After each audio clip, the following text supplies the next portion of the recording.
Police are investigating a case of suspected fraud involving properties worth billions of shillings. At the center of investigations is the self-proclaimed Prophet David Owuor and his repentance and holiness ministry, which has been accused of using unorthodox means to dispossess a believer of her properties. Enock Sikolia reports on the latest controversy in the locker of the doomsday prophet. Located in the upmarket Westlands area in Nairobi County, Dove Apartments is now a subject of police investigations. The property, approximated to be worth 1.5 billion shillings, is at the center of a vicious tussle between the family of Jane Muthoni and the Repentance and Holiness Church of the self-proclaimed Prophet David Owuor.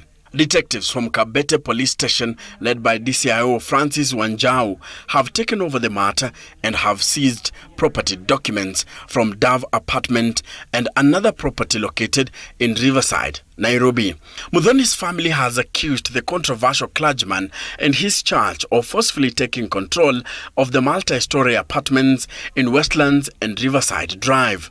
They claim that Owuor and the church dispossessed Muthoni through an elaborate scheme initiated in 2005. They allege that the prophet and the church coerced Jane Muthoni to appoint Lily Njage, a follower of the prophet, as a co-director in Shaba Investments Limited that owns and manages the property. These people don't mean any good for my sister.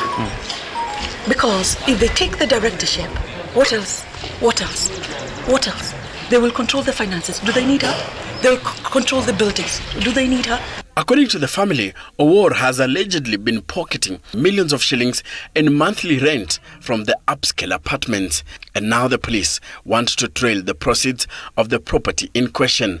Dove Apartments has 14 townhouses that attract rent of 170,000 shillings per house, totaling to 2,380,000 shillings every month. Annually, the 14 houses fetch a total of 28,560,000 shillings in rent. The police want to establish the account that has been receiving rent deposits from the apartment. With the controversy running for 15 years, the police are looking at a suspected fraud amounting to 428,400,000 shillings. Muthoni, through her company Shaba Investments Limited, owns properties in Westlands, Lavington, Riverside, Thika and Mombasa.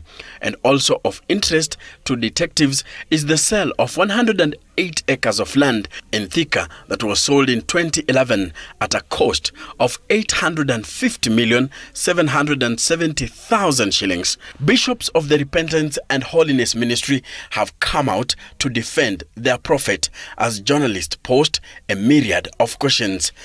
About now the amounts, the monies, that will also be finalized.